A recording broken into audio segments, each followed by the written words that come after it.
everyone. I'm Debbie Indahar Giordano. Welcome to Valley Homes on TV, where you're watching us on Channel 26 on Monday, Wednesday, and Friday at 6:30 p.m. and Saturday and Sunday at 9 a.m. Welcome, Todd. Hey, Debbie. Good to see you. Good to see you, too. How's the mortgage market? Oh, it's been absolutely wild ride, like the stock market. Actually, we might talk about that a little bit later in the show when we do our update, but Fed has made a decision here recently. There's been some volatility in the stock market. Interest rates are great. I want to hear all about it, but first I want to hear about your guest that you brought today. Yeah, I'm pleased to introduce folks to Monique Lombardelli. Well, thank you. Yeah, Monique, welcome. Monique is with Modern Homes Realty, and her expertise area of focus is on mid-century architecture. So we invited her to come on and talk a little bit about the preservation of that architecture style, talk a little bit about what it is and why that's important. So welcome, Monique. Thank you so much for having me. I really appreciate it. And I really love when people in the industry are doing things with media and television. I think it's very powerful to connect with the public this way. So thank you for having me. Great. Well, terrific. Well, we'll start off, we'll just get a chance to introduce you a little bit to the folks and find out a little bit about yourself. Now, Modern Homes Realty is your company you're with? Yep. I started Modern Homes Realty 3 years ago. This is our third year. And we just specialize in Eichler's mid-century modern architecture. Okay. So we fix up the homes, we preserve them, we sell them, and we market them properly to enthusiasts who love them. Okay. And so your background prior to getting into this business. Yeah. Tell us about yourself, Sure. where you grew up, where you were educated, and Great. what brought you here to the Bay Area. It's interesting because I moved around a lot as a child. Mm-hmm. So I was born in Portland, Oregon, moved around. I lived in Chicago, Pennsylvania. I went to a college for broadcasting. Mm-hmm. So I learned about media and creating films, actually. From that, I produced 3 documentary films about mid-century modern architecture. Oh.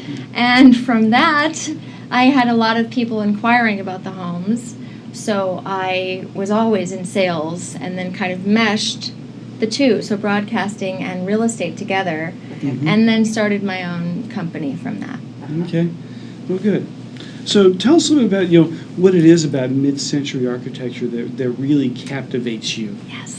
Yeah. Well, do you know Eichler's? Do you know about Eichler's a lot, or mid-century I've modern? had a few transactions where they're, Yeah. Yes. So mid-century modern architecture, how I like to classify it, is many people say it's just homes built in the 50s and 60s that have that retro style. Well, what does that mean? Well, these homes usually have a flat roof. Mm-hmm. They have an open floor plan. They're all glass. Is there atrium inside?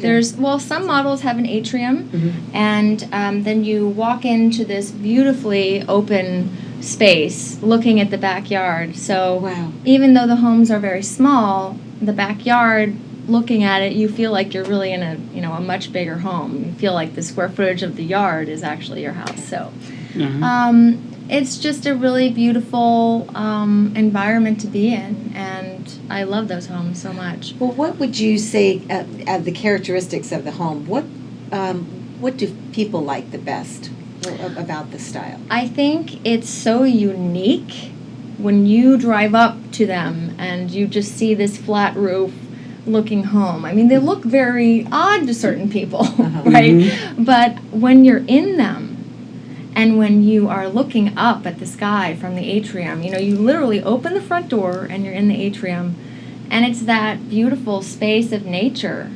It's that indoor-outdoor living that I've never really experienced anywhere else. And I think it's actually the epitome of California living is in Eichler. Well, that was Very kind of my next typical. question. Is Yeah. is the style really typical, really for California? Yes. Is it really regional here? Yes. Or what other influences, or who influenced that kind of design? Yes. Well, they are, to answer your question, they are specific really to California and this climate. However, there are mid-century modern style homes everywhere. Okay. I've had people write in from, Wyoming and Virginia, Montana, everywhere. But really what it is they were influenced mostly by Frank Lloyd Wright. Okay. So Eichler had an experience where he was living in a Frank Lloyd Wright home in Hillsborough. It's called the Bassett House. And it's this Usonian flat roof, all redwood, amazing house. I rented it for some time. But he was so captured by that and was inspired by Frank Lloyd Wright wanting to make this design available for everyone that he just started cranking out homes after he lived there. Okay. And he would do 200 a year, which is very impressive at that time. So what is it? Why preserve it? What are the... Why? Why not? Why not? Okay, Why I'm not? sorry, I touched you. No. I think it's so important to preserve them because this is part of our history. This is part of really the Bay Area, its spirit. These homes represent individuality, equality. Eichler was the only developer allowing African Americans to buy homes, Asian people, Hispanic people to purchase homes. And not only are they such a beautiful design, but that community spirit that was created here, people pass them down, in the families through generations because they're so special. So that's why we want to preserve them. Good answer. Good. So you talk about about 200 homes a year or so that Eichler produced. Yes. Do you have an idea of kind of what the inventory is? I mean, Yes, how and many? it's low. Okay. It's too low. Yeah. It's so low that I had a lot of buyers that wanted them. The Eichler built 11,000 homes. Okay. And a lot of imitators branched off, the Stoneson Brothers, Mackey Homes, they did hundreds of them also. But the inventory is so low that I ended up going to the Eichler family myself, and I asked for the rights to the original Eichler plans, and I hired an architect, and we fit them to code. We've now started selling them. So if you come across land in Milpitas, we would like to build tracts of them with the plans that I sell. It's very important to not only keep these preserved, but when we're not on the proactive side, when we're playing defense, we need to do something proactively. So we've just started building our own. All right. Yeah. Good. Okay. What are some important considerations or questions for somebody interested in owning a home, a mid-century home? Yeah, well, most importantly, where the heck are they? So people don't know where Eichlers are. Once they find them, they really need to find one that's available for sale. So one thing that really, why I started the company was I found out that real estate agents were marketing them just as lots on the MLS. There was no category for Eichler. So I went around crazy trying to petition to get an Eichler category under the MLS. We finally got one. So that really is the main question, is where do I find one?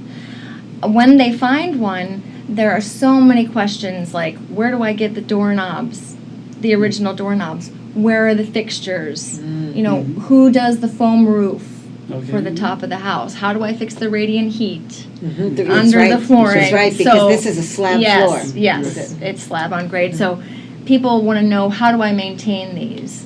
So that's very important to know. We try to educate people to do that. Wow, there's a lot that goes into that. Yeah. So it sounds like there's maybe a whole cottage industry then around Eichlers and the support structure that goes into that as well. Yes. Are there challenges that folks have when they own or are looking at an Eichler? Yes, many challenges. Okay. So for people that really, really get it, those buyers that are in tune and educated, they're looking for original Eichlers. That's what everybody calls in and wants, something original. But when you have an original Eichler, you do have a lot of things that you have to fix. You have to keep them up. A lot of people want to know, should I keep the cork flooring? Should I keep the Formica in the kitchens and the bathrooms?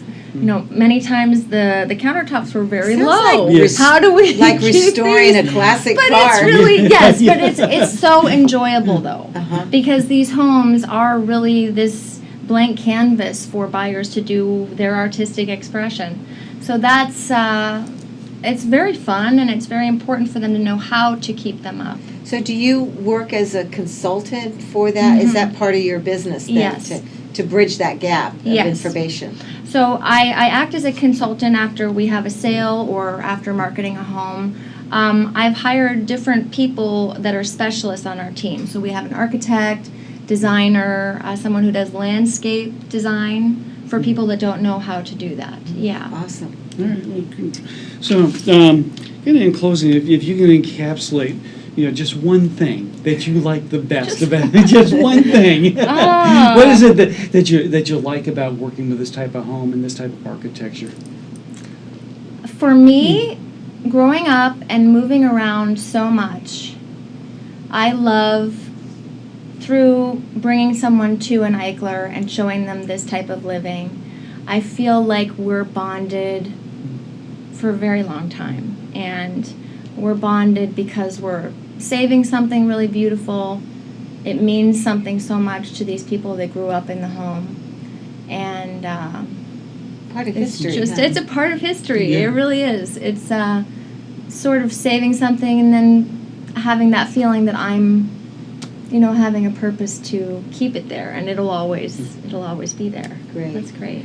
Well, Monique, thank you very much for Thank coming. you. And before we get off the air, would you let folks know where they could reach you if they're interested? Give you Sure. more information about Eichlers and get Sure. on your mailing list or Yeah, something like sure. that? You can go to modernhomesrealty.com. Also, if you want to check out the Eichler film I produced, it's just on my YouTube page under Monique Lombardelli. Terrific. And thank you so Well, much. thank you for coming, and thanks for sharing with us your enthusiasm for this style because it Certainly shows. shows. Thank you. Terrific. Thanks so much, Thank Monique. you. Thank you, Yeah. Todd. Thank you so much, Debbie.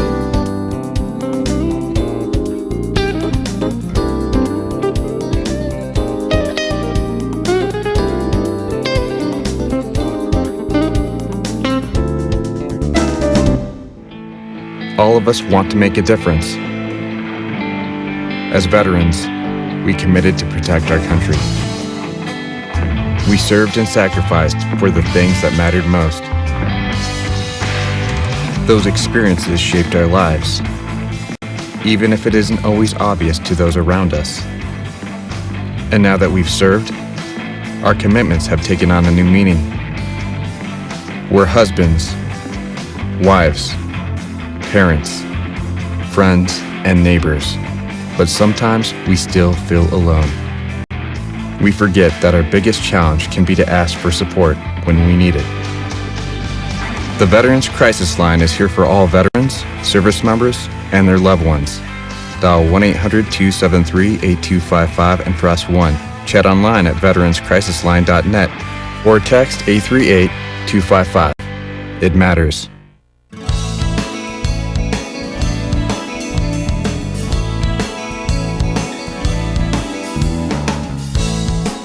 Welcome back, everyone, to Valley Homes on TV. We're glad you're with us, and we're here to do a wrap-up, give you a little bit of update of what's happening in the real estate market. It's 2016. We are a brand new year, Mm-hmm. and so we'll take a look back a little bit at this last year. I know that recently you went to a real interesting meeting, I understand, at the I- Real Estate Board. I did. Well, it was actually through the Milpitas Chamber of Commerce. Oh, They had okay. a community breakfast here, Okay. and Larry Stone, our county tax assessor, was the speaker. Oh, terrific. And he talked a little bit about the local economy, and if I could share a few tidbits with you. Yeah, I'd that'd be love to. great. Yeah, Larry's always interesting.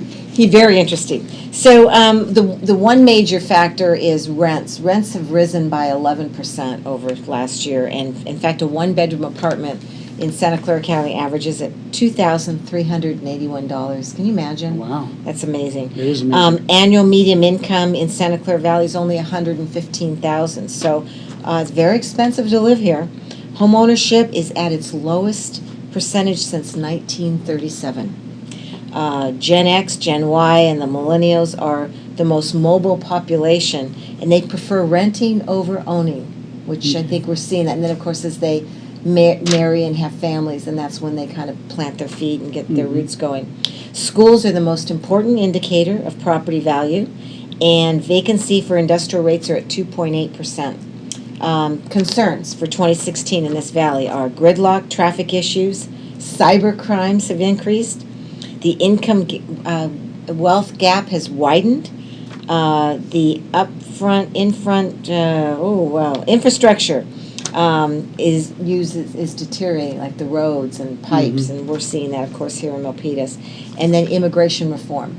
Those are, he points out, to be one of the top concerns for 2016. So let's talk. We have had a rocky start to the stock market. We have, yes. And in San Jose Mercury yesterday was why global woes won't mean U.S. recession. Let's talk about what's going on with the economy.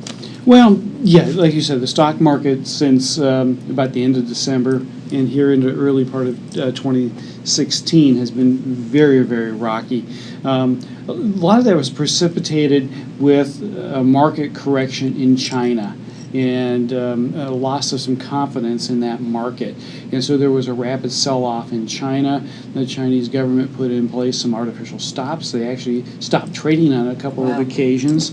Well, we had a big bump with 1,000-point decrease back in September of last year. So it almost feels like that again. Yeah, we had that correction at that point. Then the market kind of shook that off and moved along, and now we've had this yet again in China. And so some of those other concerns have been international concerns as well, in terms of debt crises in Greece, in other parts of the world. And so we are a much more interconnected sort of global economy now. So what happens in China, what happens in Europe, impacts us as well, and impacts not only our portfolios as we look at retirement plans and our investment and our savings, but also it impacts what's happening with mortgages as well. How about the falling gas prices? Do you think that has some effect too on the economy? It does. It does. I mean, it makes some of our day-to-day sort of expenses a little more affordable. But I think one of the other concerns about that is that going to be deflationary in nature, which means the value of things dropping as opposed to increasing. And so typically with an expanding economy, you'll see actually inflation as a piece or a component of an economy that is expanding. That's a healthy thing. It can be a healthy thing. Yeah, hyperinflation like we had back in the late 70s and early 80s is a bad thing, but a little bit of inflation is good. In fact, the Fed has been looking at inflation with a target rate of about 2%. Okay. And we just have not been there yet, even over the last number of years. Now, big piece of news for folks, they've heard the Federal Reserve Board has increased interest rates. Correct. In end of December, at their last meeting, they increased what's known as the Fed funds rate, which is the overnight rate that member banks, members of the Federal Reserve Board, charge each other to lend money on a short-term basis. Okay. That then impacts things like credit card loans, lines of credit, those sort of things that are adjustable rate in nature. A lot of folks think, well, now mortgage rates have gone up. Pause right there. So there's an article in the Mercury. Should you wait on rates?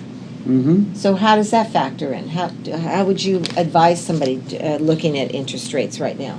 Well, I think we've talked about this on the show before, is the concept of a tug-of-war for investment dollars, right? Between stock market and bond markets, all right? Or investors can be in cash. Those are the three options really for investment. Stock market typically is going to be higher risk, perhaps higher reward though as well. A little bit when the economy is expanding and things are going well and humming along, the stock market really is where funds will go to. When there's uncertainty or the economy is slowing, then the safety of a bond, which a bond provides a set rate of return, right? In a mortgage, we actually get our mortgage money from a type of bond, a mortgage-backed security, right? So that instrument is traded in the bond market. And when the stock market is having challenges, when we're seeing declines in the stock market, then the bond market doesn't have to pay as high a rate of return to attract that same dollar investment. Okay. And we see interest rates then will come back as a result. So the Fed's action raising the interest rates just slightly, oftentimes that's a break on economic expansion because now it's more expensive for short-term borrowing, which includes business loans sometimes, lines of credit for businesses. But obviously, the feds must have thought the economy was pretty healthy. They were reading the tea leaves that, yes, there was some strength in the economy. They thought they could, that it could handle an increase in rates. But again, the interconnectedness of our economy, the global nature of it. That makes sense. You know, the surprise of what happened in China has impacted, all of our markets as well. And so. Well, we'll have to keep a watch on that. Yeah, Maybe so. we can report that so, in 30 days from now. And absolutely. See where those signals are. So your question about, rates, so if the economy and the stock market continue to falter, we're going to see really good rates. What are rates today? We're going to be for conforming loan in the high threes, 3.75, That's amazing. 3.75. Yeah. Who would want to wait? Right. Well, exactly. I mean, the rates are absolutely fantastic. And so it's a great time if you haven't done a mortgage checkup in a while to do that. Or if you're thinking about buying a home, it helps with the affordability as well. It's a good time to check into that. Good advice. Right. How about some numbers? We missed 1 month, so I like to report out in November. Okay. So here's some statistics for the Milpitas housing market. In November of 2014, we had a single-family average home price of $802,000 and a median price of $792,000. And that is expanded to, in November 2015, to $863,000 for average price and median price of $840,000. Now, we had found those numbers, some of them were over $900,000, if you remember. So it's not, when the MLS takes all the houses and does a median price, you could have some high sales, low sales. I mean, it just, you have to look at month after month and kind of look over the full year to really see the price change. Do you find that there can be some seasonal effect to that as well? There could be. Because we're talking about November as we're entering into holiday season. Well, there's less comparable less sales and transactions, so we'll be seeing more of that coming. Although the inventory is very low right now. I checked Milpitas yesterday. There were only 13 homes for sale in the whole city of Milpitas. That's it for the entire That's city. it for the whole city. That's low, Todd. That's very low. So we're hopeful that the inventory will pick up here, and these buyers that have been on the fence and needing to get in, and you'll be seeing more open house activities and stuff coming through. So condos and townhomes, they kind of continue to amaze me, because we, again, have such a plethora of new building of townhomes. But average sales price in November 2014 is $581,000. Median price was $582,000. And that jumped to November of 2015 to $624,000 for a average price and $642,000 for townhome price. I remember the days, we were talking about how many years we've been doing this show, but Elrin says something like 7 or 8 years. I can't imagine that much time has passed. But I remember we were reporting out condos were down to, 250, 300, if you remember our numbers. So, I recall that. And that was a handful of years ago when we were... handful of years, and I just cannot imagine how they doubled, almost tripled in price. So we should have bought 10 or 20 of them. Did you? I wish I had at that point in that's time. okay. Wish. It'd be good to have a crystal ball, right? Yeah. But it's easy in hindsight to say that. But people will oftentimes, ask, when is the best time to buy a home? And it really is when you're ready to do that, right? And with the huge increase in rents, I mean, it now still makes a lot of sense to jump in and absolutely plant your feet and buy a property. As I do that in sort of analysis with folks now who are renting, are seeing big increases in their rents, as we do those numbers, for many of them we're finding that their cost of ownership actually is comparable, in some cases is less than what their cost is to rent. With the tax benefits. Absolutely. And then just to have a place to raise your family and get in a good school, or and just be in a place where you can just stay as long as you want. Well, the other thing that people don't think about sometimes as a benefit is when you buy a home, you've really locked in your housing costs, right? If you have a 30-year fixed rate loan, you know what your mortgage payment's going to be. No one's going to come and raise your rent, right? And so there's some stability with that. Absolutely. And so that's a real benefit Yeah, for people. it's always been the cornerstone of the American dream. Absolutely. So. Well, folks, thank you for watching Valley Homes on TV. Todd, contact information? T. Flesner at Opus Advisors, and I think we'll get that up on the screen so we get the spelling. Great. And you can email me at giordanodj@aol.com. Debbie Giordano. So. Terrific. Well, thanks for joining us, folks. Happy 2016, and I look forward to bringing you more about what's happening in and around the Milpitas community. Thank you very much.